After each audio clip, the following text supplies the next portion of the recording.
Agora, voltando um pouco ao começo, você é moçoroense, mas você foi criado no Pará, né? Você passou muito tempo no Pará. Isso. Assim, minha família toda é paraense.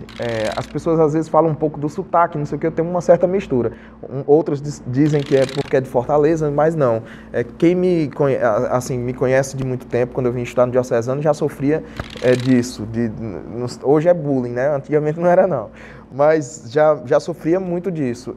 Minha mãe fala dessa forma, meus pais, meus irmãos, minhas tias, todo mundo fala com esse sotaque assim. Eu tento, às vezes, limpar um pouco, mas eu não sei fazer como o pessoal daqui faz de Mossoró, que se eu fizer, fica falso e mentiroso, sabe? Às vezes eu penso que eu estou forçando a barra. Então eu deixo ser assim, fica tranquilo assim. Até porque o seu trabalho também acaba lapidando muito o seu sotaque, né? Vai limpando naturalmente. Isso. Acaba que a gente tende a ser neutro, uma coisa que é muito difícil de fazer. Inclusive, é uma é um dos meus pensamentos futuros de trabalhar muito a questão de diminuir sotaque, sabe? Fazer zero para poder começar a ter conhecimento sobre um de outro, entendeu? Para poder outros trabalhos futuramente que vier já estar preparado para isso. Mas é isso, minha família é paraense, estive em outubro lá visitando o pessoal, todo mundo... vieram morar em Mossoró por causa da minha avó e acabou que a minha mãe veio também, e transferência, e enfim, acabou que a gente está vivendo nessa cidade que para mim é maravilhosa. Que enquanto você está em Mossoró, está com os pais, né? Porque você tem passado pouco tempo aqui.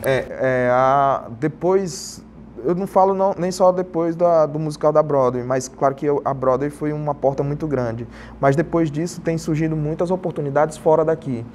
Natal, Fortaleza mesmo, João Pessoa, Recife. Então, acaba que eu estou meio de caixeiro viajante, né? Saio aqui, saio ali, vou viajando, onde tem projetos. A sua carreira começou aqui, né? Você entrou para as artes em Mossoró. Isso. Eu comecei, como praticamente muita gente começou aqui em Mossoró, que é nas igrejas, nas escolas, e começou fazendo. Eu tive um incentivo muito grande dos meus pais para isso. Eu costumo dizer que lá em casa todo mundo é artista, né? Minha mãe desde sempre foi capoeirista, a minha família toda jogava capoeira, minha mãe é da pintura, meu irmão escreve texto, tem mais de 60 contos escritos para ser publicado, eu também escrevo, enfim, todo mundo é da área, só que eu sou aquela ovelha... Que se profissionalizou. Eu sou aquela ovelha que seguiu o rumo da arte e com muito apoio dos meus pais.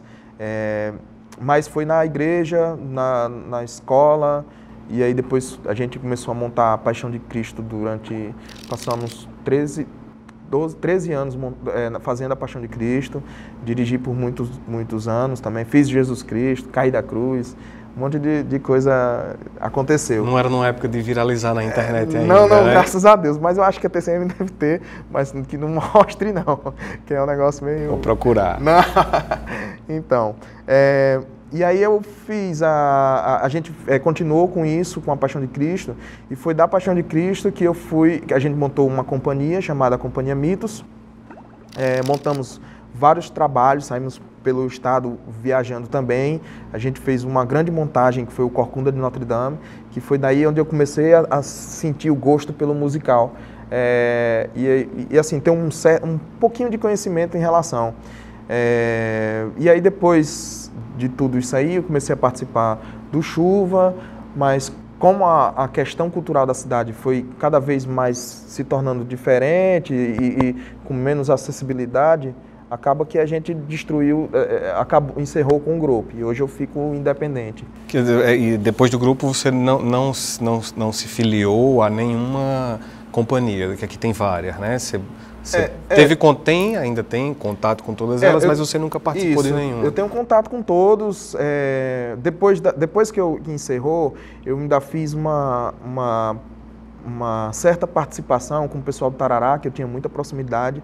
A gente ia fazer o Pulo do Gato e eu ia fazer uma parte do elenco, e a gente começou a trabalhar, não sei o que e tal. Só que aí depois começou a sair um pouco do caminho, porque na época eu estava fazendo a faculdade de Direito, e comecei a estagiar no escritório de advocacia, e aí acabou que o tempo começou a bater um pouco. E também os meninos viajaram para São Paulo, foram para São Paulo, né? E estão com outros projetos por lá. Acabou que a gente também não seguiu o rumo do Pulo do Gato. Mas foi a minha única outra participação em outro grupo. Depois daí que eu tirei o registro, né, que é a DRT, de ator, acabei ficando independente mesmo, seguindo atrás de edital. Faculdade, inclusive, que você já abandonou, né? Na verdade, eu volto. Agora, não agora com essas oportunidades que eu estou tendo. Estou abraçando um pouco isso aqui. Um dia eu penso em terminar o curso. Meus irmãos são da área do direito, tenho uma irmã que é assistente social, então acaba que tem esse caminho que se de repente... Porque eu acho a área do direito uma área muito linda, sabe? E eu me apaixonei muito pelo curso, fiz até o 7º período, com algumas matérias pagas para frente e outras devendo atrás, justamente por essas pausas. A arte, ela um pouco que fecha a possibilidade de você estar dedicando a outras coisas. Ou então o trabalho normal, entre aspas, do cotidiano acaba que atrapalha um pouco a arte, de você viver só da arte. Então esses dois caminhos paralelos aí é um pouco difícil. Ou você vai para um lado ou para o outro. Por enquanto eu estou optando pela arte.